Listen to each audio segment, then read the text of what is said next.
This isn't the working class rising up. This is the ruling class punching down. My game's bigger than your game. First rule of gladiator school, bro. Don't punch down. Charging into a goblin's nest. Hail Trump! The threat from outside forces is far less sinister, dangerous, and grave than the threat from within. Control your own body. We will root out the communists, Marxists, fascists, and the radical left thugs that live like vermin within the confines of our country. We can fight the entire grinding system. Nobody can. But together, everybody can. I did nothing wrong.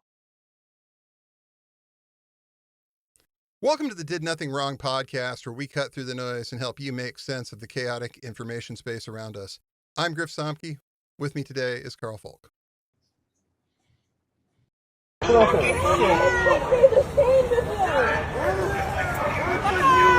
my God.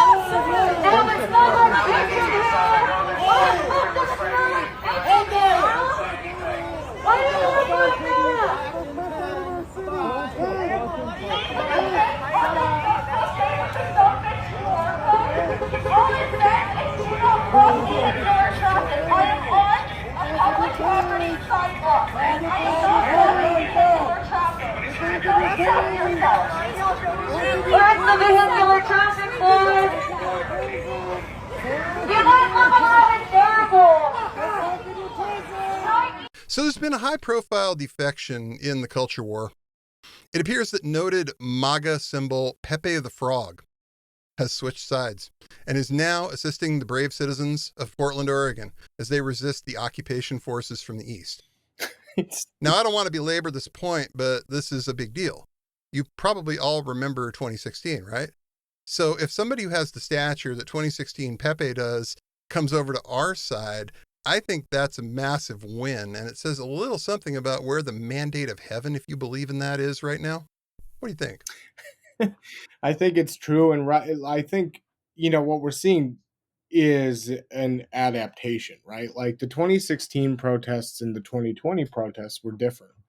Like 2016 was much more, I would say, kind of institutional style response, right? And like some of the protests were much more kind of top-down organized and larger. In 2020, we saw the shift again, where it went from like these huge organized things to the autonomous actions that happened here in Minneapolis and then everywhere else all summer.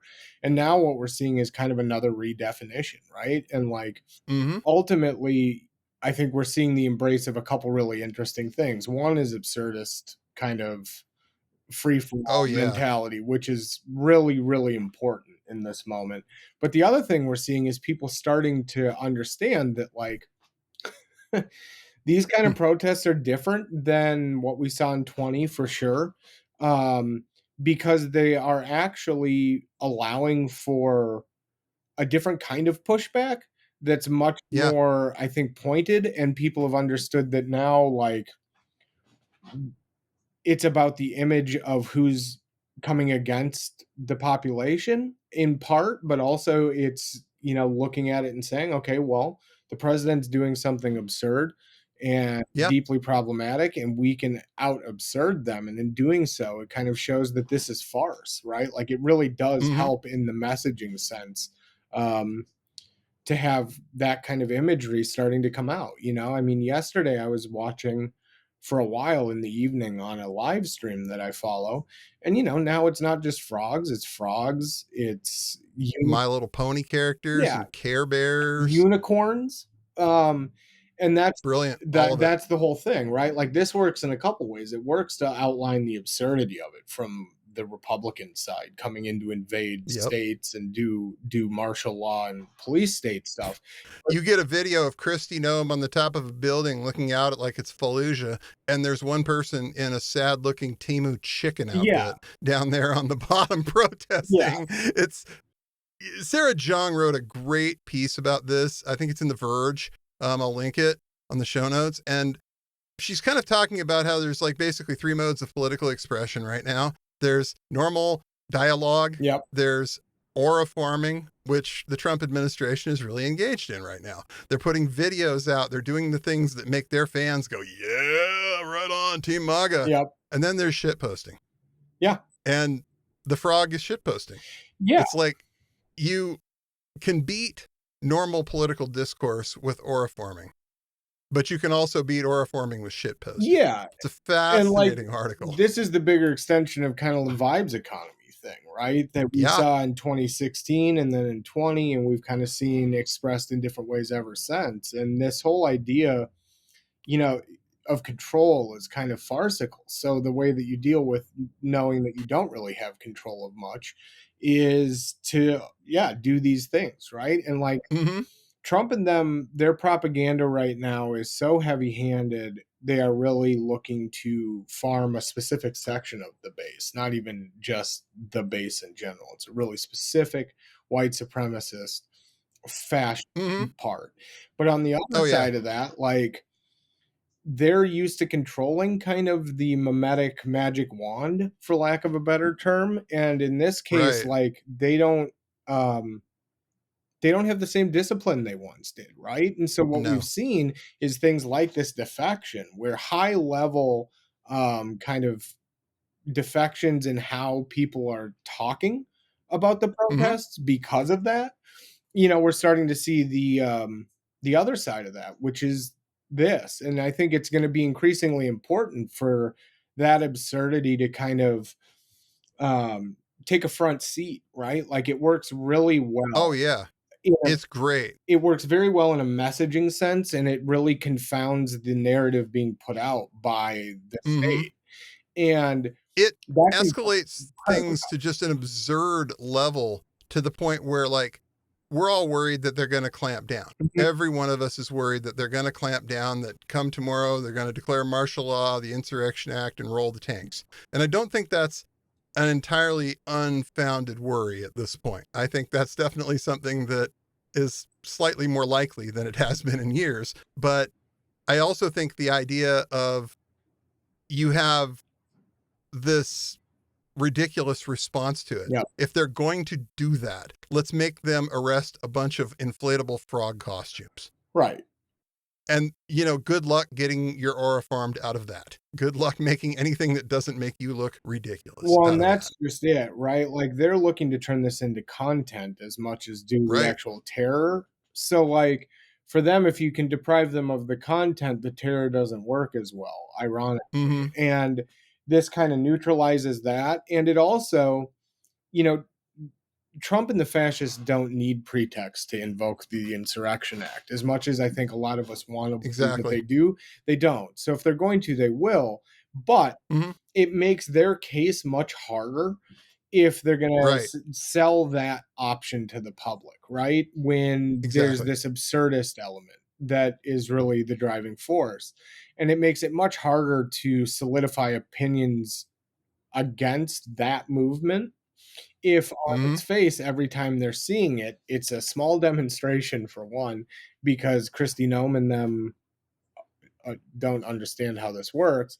But more importantly, those small crowds are really just like dudes shitposting, as the article says, but in physical form. That's really hard to combat, and it doesn't allow you to sell your narrative. It's a very good tactic, and it's one that's working really well in concert with other things people are doing in other places.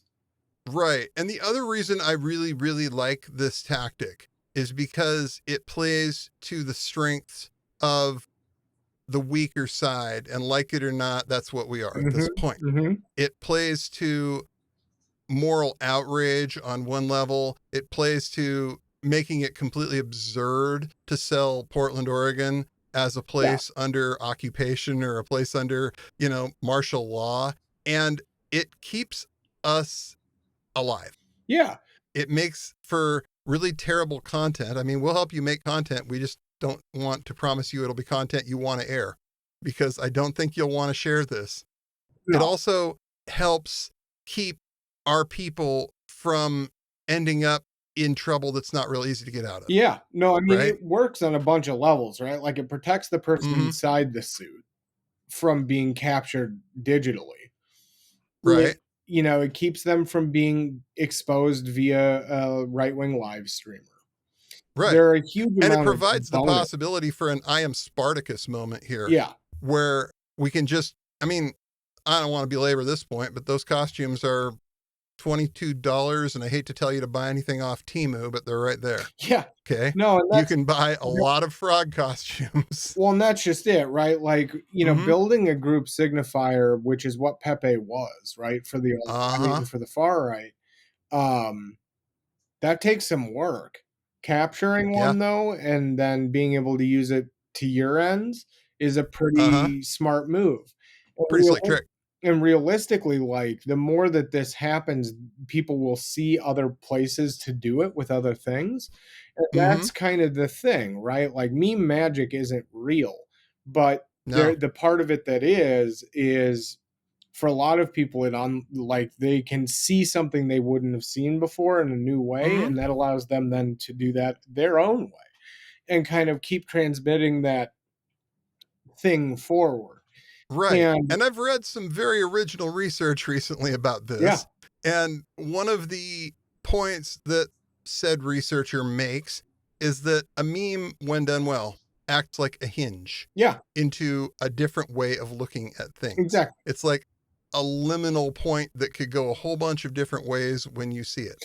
They're aware of this. Right. They know. Trust me. At least some people do. Yeah, no, the people who do definitely know, right? And like that kind of reframing device and like ability to take really complex topics and frame it down to what most people can deal with is arguably what we are really good at, right? Like the idea of kind of cognitive gadgets and things like that we use to simplify tasks. Memes are just one more of those, right? And so personifying memes and memifying kind of resistance to fascism and this stuff and reclaiming some of that space is ultimately more important, I think, than any of us realize right now. I think we're going to see a lot more come out of this because there's been so much power kind of in these symbols, right? And we're building them. So it's really, I mean, I think this is kind of an interesting point too for other things to get tested out, right? If we understand that there's an absurdist portion of this and that there's also a portion where it's literally about the data you're transmitting, not the thing that other people might expect from it. That's an incredibly powerful place to be. And the fact that the right used it so adeptly for so long, but now can't seem to make hay out of this, even with the entirety of the state apparatus behind them, is really interesting for that reason, right? Like, it's almost like the frog mattered more than they want to admit.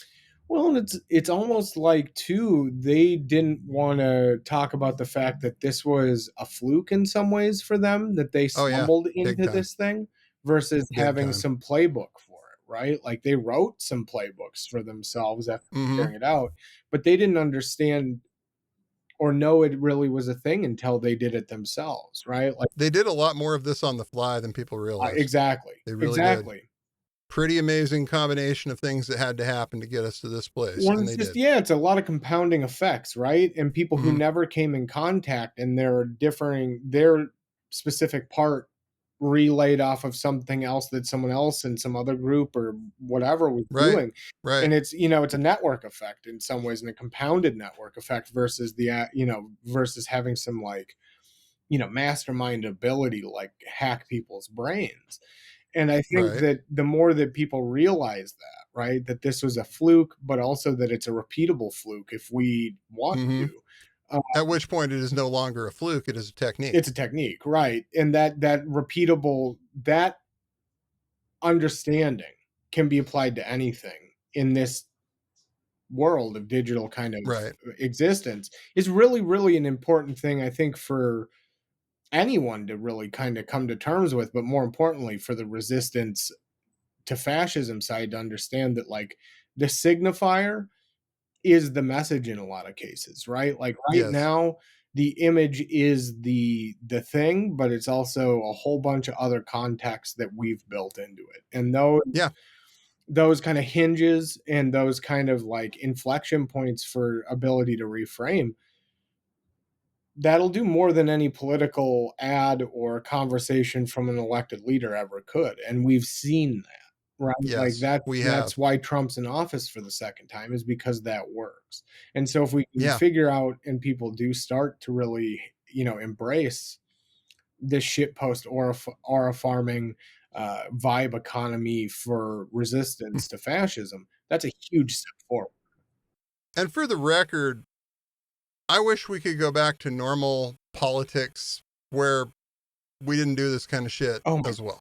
I think we all I don't think this is a great way to run a country, not at all. I think this is a really terrible way to run a political discourse, honestly. But this is where we are. Yep.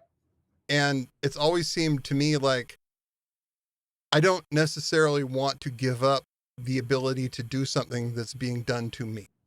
Right. Maybe that does not make me a very good person. I don't know. I mean, unilaterally disarming is a poor choice when the other side is waging war against you.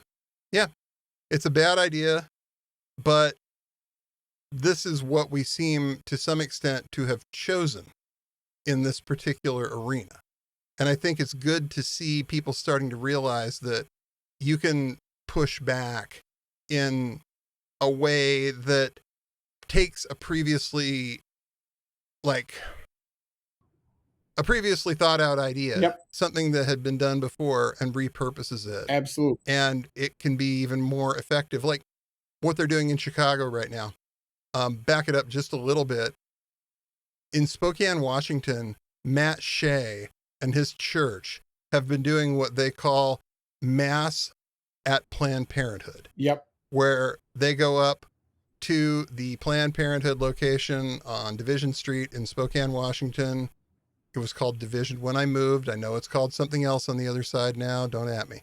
But it's true, man. It's Division for 20 something fucking years. Anyway, so what they would do is they would celebrate church on the sidewalk outside Planned Parenthood. Yep. Right. And it made for content for them. And it made for this whole visual of like, we were praying for the babies and all this other stuff that they do. Well, somebody in Chicago has started celebrating Mass on the sidewalk outside the ICE facility. Yep. And that is just an absolute genius tactic, because they're trying to bring in the Catholic sacrament of communion to the detainees. And since ICE is going after a lot of Latino folks, it's a safe bet to bet you that at least some of them are probably Catholic. Yep. And some of them would probably appreciate the idea of being able to celebrate the sacrament of their religion, which they are now being denied by the people who are always on about how religious freedom is constantly being shit on in this country. Yet when it's trying to bring a little religious freedom to people who aren't white, this becomes a huge problem. Yeah. And I think that visually that's pretty powerful to have like the idea that we're going to try and help people who have been unjustly detained in a large number of cases practice their faith, and then the Trumpers just don't let them do it. Well, and that's the ICE people. It's such a massive I know use of that power, and it just right? Like, reveals the hypocrisy at the core of all of this. And the more of that kind of stuff we can do, I think the better we are. Yeah, absolutely. No, and I think that that's the thing, right? Like, we're starting to see, I think, people grapple with the new reality, as hard as that is, and as kind of grotesque and sad as this new world is for the moment. And from that, kind of sober analysis and understanding, we're starting to see things like that, which are incredibly powerful. That kind of iconography and symbology, again, it's incredibly powerful. It transmits itself once it gets into the population, because it is itself message, right? And it's the kind of thing that you can like use to talk to them. I mean, I was raised Catholic. I get what this means. Yeah. Okay. Yeah. And I would personally like to have that conversation with somebody like a Nick Fuentes, who claims to be a trad Catholic. Do these people have the right to receive communion? Right. In your mind? Exactly. Why not? Why not? Why is your faith only for you and the people who look like you? Oh, exactly. I mean, exactly. That's not how it works. And I think this is one of those interesting moments where as people grapple with this more and those questions get asked, it provides a lot of points to do more of this, right? And to Right. kind of stack onto the thing that's already happening, which is incredibly powerful and is opening doors to that conversation. Exactly. Because those, you know, to kind of quote that article from earlier, those hinges, right? Like Yeah. those change someone's perception almost immediately. Yeah. And what we've seen, you know, there's good data floating around that shows that like that kind of self-persuasion is much Oh, more yeah. powerful than anything, you know, Trump is telling people, you know, or that they're doing. Part of the Trump and Republican power move online was getting people to convince themselves that they've made the decisions that Trump and the Republicans had made for them, right? And that's, Yeah. again, Yeah. kind of another way that this can reclaim some of this power in this space, kind of in this virtual space, is to kind of give people the option to think themselves out of an old frame and into a new one. Right. And that's so valuable because everything that comes along after that new frame is simply just playing catch up. Yeah. You are at that point arguing with stuff that has been pretty much decided for that person. That initial first response is so powerful that it's very much a sense of you're playing catch up. You're trying to fix somebody's initial first response to something. And well, that anchor bias is Yeah, tough, that's right? tough. Like, and the Republicans have known that for a long time. If they can get ahead of it, they can get people to just say, oh, well, that was Antifa, or oh, that was this, or that was that.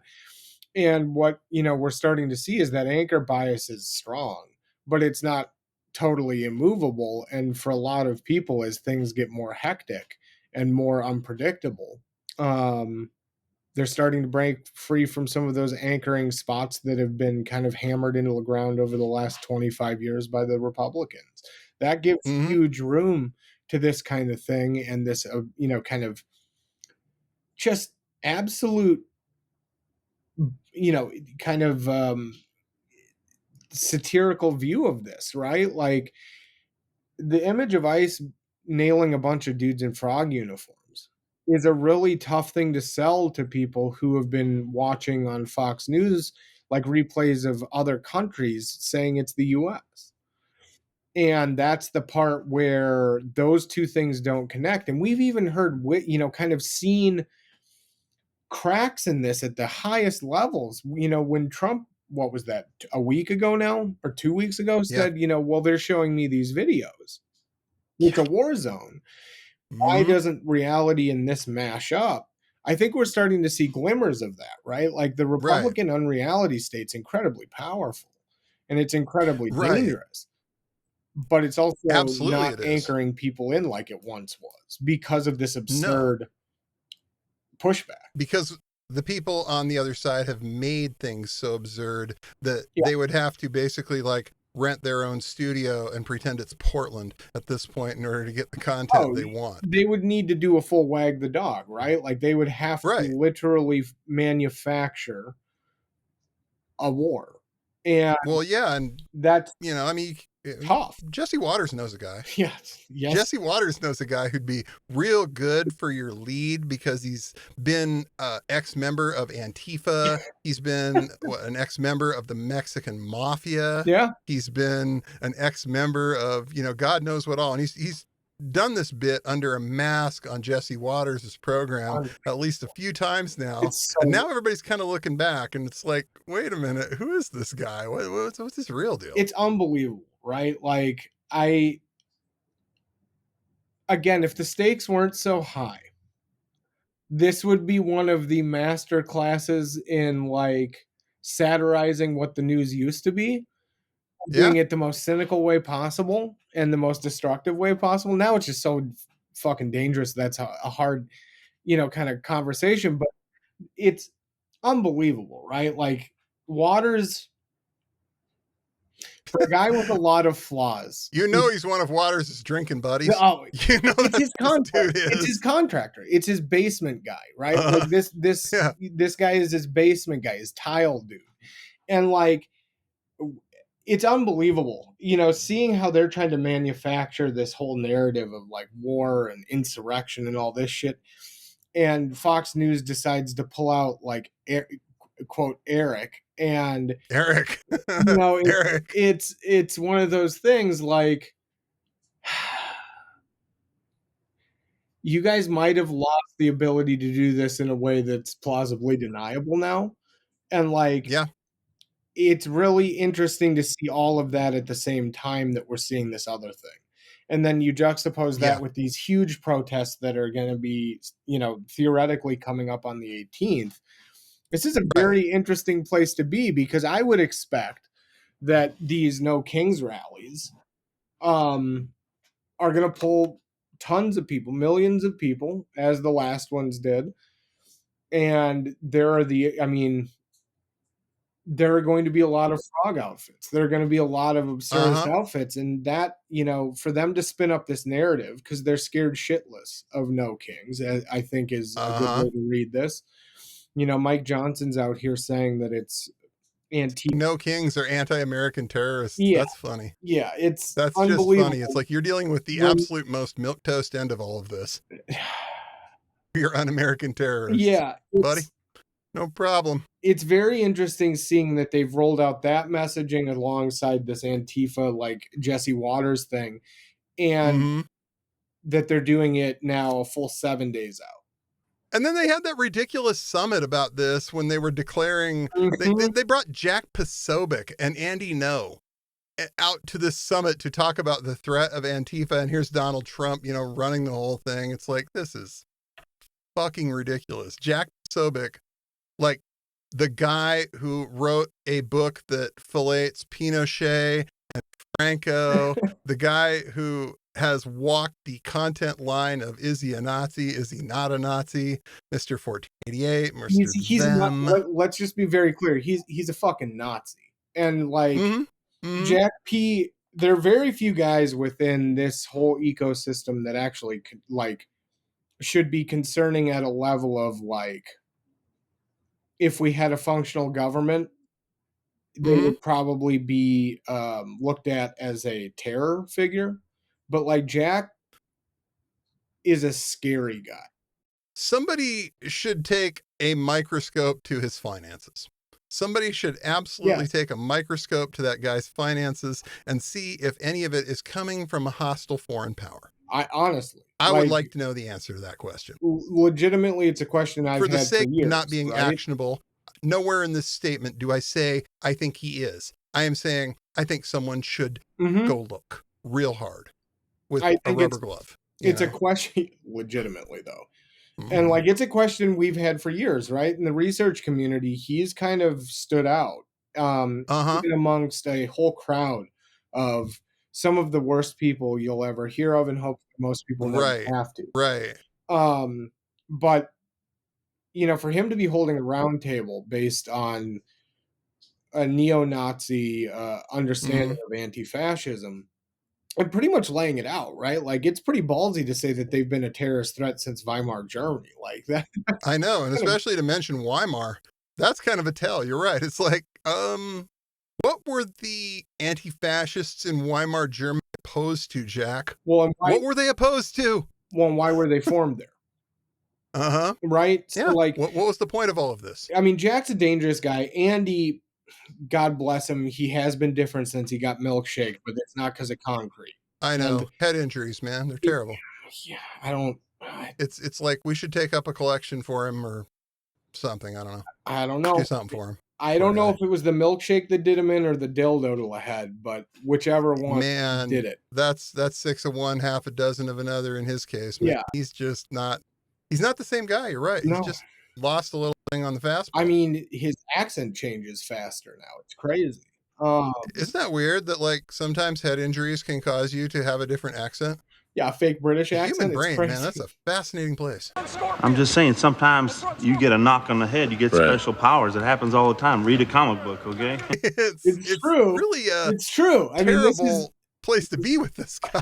it's unbelievably true. And I mean, you look at that room though. So you have Andy No, Jack P, and for anyone who's been in the research community at all or been around anti-fascist kind of causes at all, know Andy is a prime offender.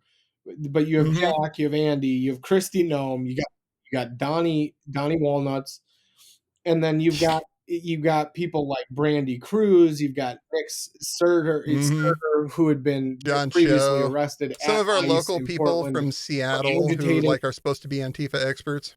Yep. And it's really unbelievable that they got most of the Sturm Abteilung's high command to show up and be like, the people opposing us are dangerous, which is crazy, but also totally in line with how this works, right? And like, I think, this anti-Antifa thing, ironically, I think has really solidified what this is for a lot of people in a way that they weren't expecting. Right. The response has been so resoundingly like, yeah, you're supposed to be anti-fascist. It's kind of interesting. There's been some Right. institutional collapse, obviously, on this at different stages, but Different levels. most But people. one thing I do like is that I haven't seen a whole lot of the establishment Democrats taking that bait. I haven't seen them like getting into it and debating them on that frame Oh no! and saying, no, we're not. It's like they're just moving on past that one because it's ridiculous and it's This stupid. is one We're not of doing the this. ones that's kind of awesome because you can just walk past it, and the more they say it, the more actually Mhm. problematic it gets for them versus the Right. opposition. Because at a certain point, because anti-fascism is it's an ideology, not a group, because it's not. There's nothing there beyond people who Mhm. believe that you should be against fascism. There's no national headquarters. There's no national leader. It's like you see something in your community you don't like and you figure out a way to do something about it. That's all it is. Well, that's Nobody takes, I mean, and I've said this a bunch and I'll say it again. Yeah. The reason they think this on some level is because that's how they work. Yeah. If you have a right-wing organization with 3 members, each one of them has a title. You have Yeah. a president, a vice president, and a sergeant at arms. Or- Okay, because they are order and structure freaks, and that's what they want. Well, it's Everybody has a title. It's all about So, the hierarchy of yeah, organization for them, right? So they look at everything that same way and think, oh, wow, this must look exactly like, how we do it. Yeah. There must be a leader. They must have meetings. They must collect dues. They must have somebody grifting on merchandise. Well, when your only there's none reference of to that. organizing is the Klan, everything looks like the Klan. Exactly. And Exactly. that's the thing, right? Like the conservatives of this country are incredibly adept at organizing. It's just it happens to be that, like you said, it's a hierarchical organization, like the Klan Mhm. or the church. And Exactly. this looks like neither of those, right? Because it's an ideology, Mhm. because it's a frame of reference, and it's a belief structure, nothing more. And Mhm. they're looking for amorphous floating signifiers to say, oh, well, this person's this thing, or these people are. And, I think this might be one of those times with the Republicans that we've seen pretty often, where their hermetically sealed bubble has kind of trapped them in a logic hole that's put them at a Right. disadvantage, right? And in this case, it's one where they believe truly that anti-fascism is a threat to them personally. They do. And they believe it so fully and spread that thinking so fully that, their bubble may have precluded them from being able to see the reality, which is that, Yeah. most people aren't going to say I'm Antifa, but they're going to say I'm anti-fascist for sure. The other thing about it is that you can criminalize thought crime here if you're doing what they're doing. If All they day. can make it very obvious that, oh, we're going to prosecute anybody who's Antifa, and as we've seen in Atlanta with the Cop City prosecutions, they're prepared to find people who are participating in mutual aid and indict them for it. if the point is we want an amorphous enough boogeyman that we can indict anybody we want as being a part of it, who might have, at one point gone to, I don't know, Crime Think's website or something. Right. And they still obviously care at least a little bit about the optics of this, because otherwise they'd just start disappearing people off the street. But they care at least a little bit. So they're trying to make this narrative that sells soap for them, saying, hey, this is a terrorist organization with leaders here and there. They're trying to create an environment. They're fostering an incredibly paranoid environment, right? Which is kind of the goal. And that's like ultimately one of the goals for a terrorist state. But they're showing they have some real gaps. And as much as I want to believe that'll continue going forward, I don't know if it does. That NSPM 7 is really vague for a reason, right? And I think people like the conversation about the Antifa designation is missing. Like, really what that looks to aim at is the funding apparatus for their opposition party, right? So realistically, like, all of this too is feeding a secondary internal narrative within the government that'll be used and is already being used in some cases to justify legal action against fundraising for Democratic Party causes and candidates. And I'm no huge Democratic Party booster, but this is kind of a big deal. What if they decided to cite whoever's running Act Blue for material support of terrorism? Correct. Right? Exactly. That's, I think, what you're thinking about there. And it's like, what then? Yep. At what point can you just chuck off all the money to your opposition and call it a day? Seeing, right? Like, ultimately, the Antifa stuff has a bunch of different facets that it can be used for. And I think that's the big one that, money is being talked about, but not as much as the direct threat that it poses to like people on the ground theoretically. Yeah. And that one is a much bigger deal because they effectively Acorn Act Blue. I don't know what the Democratic Party does. That's a problem. I mean, if they get this to work, then they can designate basically anybody they want. Act Blue being the fundraising arm of the Democratic Party and how it, doles out the money to various people, how everyone's using it to run their campaign donations on. Yeah. Take that out of the equation and things get far more complicated for any Democrat that wants to see electoral success in any potential election we have going forward. Yes. Because I really think you're right, and that this is the goal of a lot of this is to take the money away first. Right. They're doing a very systematic dismantling of not just like the institutions that can push back, but a lot of people. Yes. I mean, they've basically started going after the people that managed to pick him off in his first term. And I mean, well, this is the beginning of the retribution phase, right? Like, supposedly John Bolton's getting indicted on Monday. Yep. It's like, wow. Yeah. I mean, this is the retribution. That's the thing. All of that is leading in one direction, right? And I think, going back to like the No Kings thing, that's a very interesting experiment for a lot of reasons right now, because there's no funding apparatus, because there's no national scale organization. This is something new, and frankly, like, the Democratic Party can't emulate it for a lot of reasons, but no, they can't.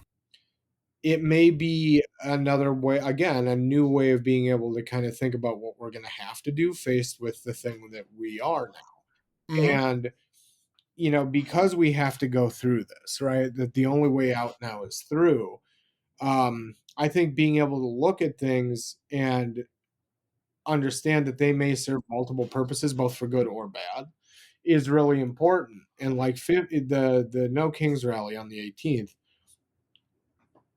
has some very, very big issues, I think, that anyone that's looked at this long will acknowledge. But they do have some ability to offer some room especially in light of this Antifa boogeyman Mm-hmm. national terror designation. Because again, it's absurd to say that, let's say 10 million people come out. It's really hard to say that 10 million people are Antifa and have people believe it when a lot of people will know someone who went, right? Like Oh, yeah. that's very hard to sell with enough people in the street because everyone will at least tangentially know someone. Exactly. It's your neighbors going. Yeah. And like, That's how it is here. it's hard to sell even to some of the Fox News crowd that their 75-year-old neighbor in the retirement is a radical extremist Yeah. for going to a rally. So you don't put that footage on TV. You Yeah. just don't because you can't. It's the same thing as we were talking about earlier with the frog.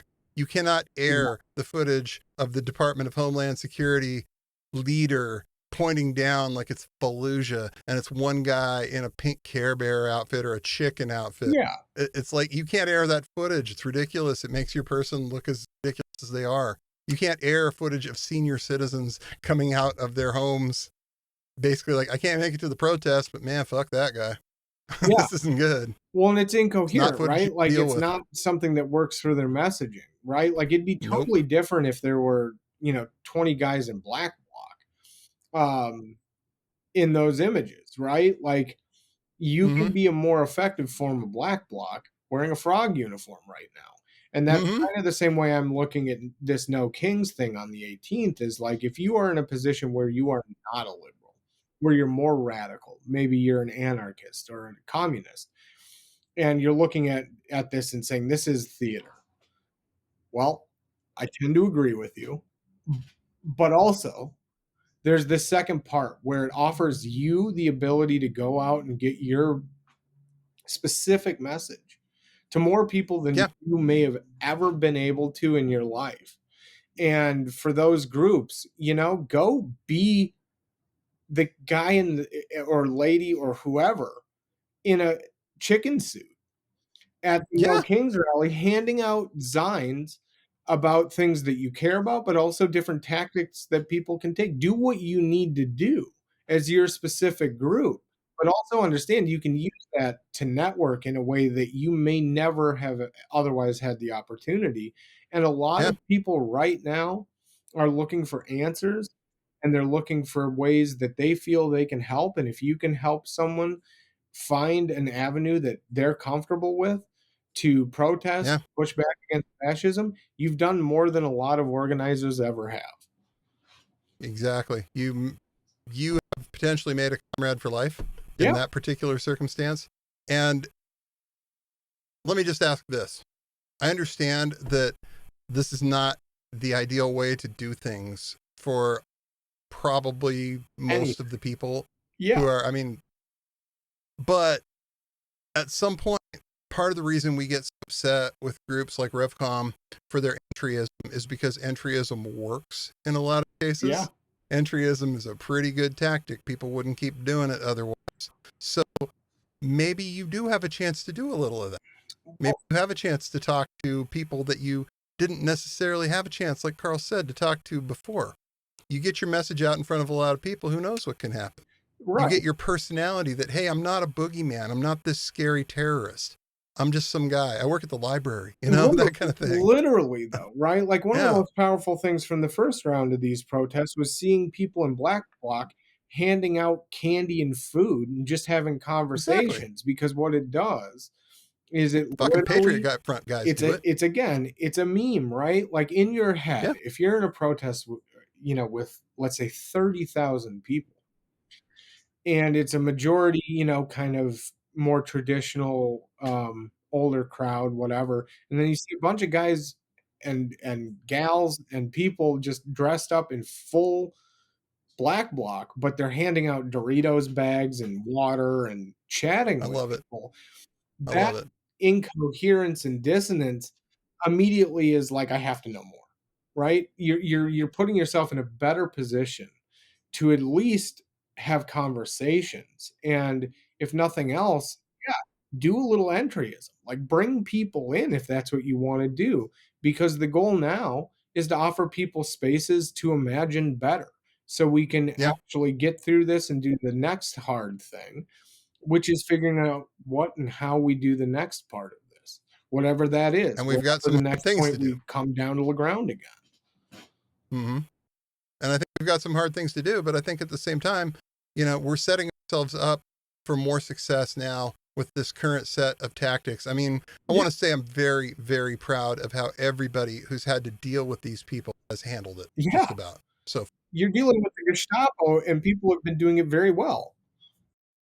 And in a way that really just, punches the narrative in the face that they're trying to sell you. Well, exactly. And it does exactly what good counter, programming or agitprop should do, which is it literally counters the narrative, but it also, it heightens the contradiction, right? Like it makes it very clear. Right. These people are fucking lying.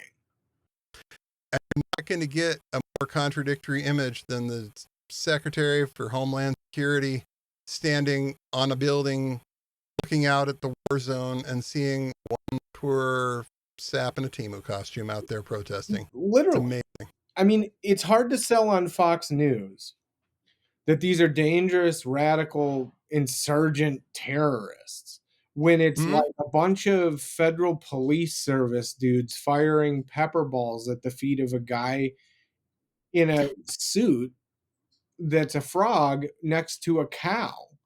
And the cow's like playing with its udders in a really. And then the guy runs around trying to spray chemical irritant of some sort up the frog's air shaft. Yeah. In a costume. It's like, wow, tell me you're scared without telling me you're scared. Literally. You're scared of an inflatable frog. What's wrong with you? Well, and that's the thing. I think this also is really looking at how things went in 20 in Portland, right? The Federal Police Service, HSI, all these different groups, they were running a full-scale friggin' war against that city for a long time. And I think it must be really intimidating to them that people, A, aren't backing down, but B, they've come out and it's now just sport to fuck with them by like seeing how close you can get in an inflatable. Because if you're law enforcement, the scariest thing for law enforcement is when they can't see something, right? I would be very leery. And they're going to have a hell of a time making an argument that these people should take off their masks when considering who the source is. Right. And I mean, it's also very hard. Not going to happen. It's very hard to claim that a Temu frog has an AR-15. I'm more scared of the guy with the, tactical outfit and the 511 pants and did you know you can buy ice patches on eBay really cheap right now? Oh, hell yeah. Yeah. Yeah. I mean, for all I know, that's what you did. Yeah. For all I know, that's who you are. That's the one that's going to get You went to Cabela's and got some ice patches from eBay. That's going to get pressed in a tough part at some point. And people, we're going to get to that river when we get there. But yeah, I mean, that's the thing, right? Like, it lays bare so much of the hypocrisy, all of these other things, but you cannot effectually message against this. Not in a way that even bullshitting covers. And like, again, it goes to quote unquote Eric, the ex-Antifa member on Jesse Waters, right? Like, this is that same shit where it's like people are starting to notice the absurdity of the position facing. And, when they're literally using someone who appears to just be some random guy to trade things and truly, if this was any other situation, this would be a masterclass in how you get your ass nailed to the wall by the FCC for manipulation. But no, that was back when we had an FCC, my friend. Yeah. Like when you've got your tile guy playing characters on your TV show to portray X, Y, and Z communities in different ways, you're kind of already losing. And now that people have noticed that, anytime they trot this dude out, we're going to know. Yeah. Just look for the big old crow's feet that guy's got going. It's pretty easy to see. Unbelievable. For a person who wears a mask in an every FBI interview, facial recognition specialist here. They picked the wrong set of eyes. But stuff like that that's actually making me feel reasonably good about where this might be going. There are glimmers, green shoots. There are definitely of glimmers. hope. And I think the best, what I'm seeing that's optimistic here from this is literally that people are rising to the moment, right? Like, yeah, the issue for I think a lot of us is that the highest level members of the government that are elected representatives who are supposedly in opposition have abdicated. Right. There is no argument to be made the population has. If anything, the population's got more resolve today than they did last week and more than they did at the beginning of the summer.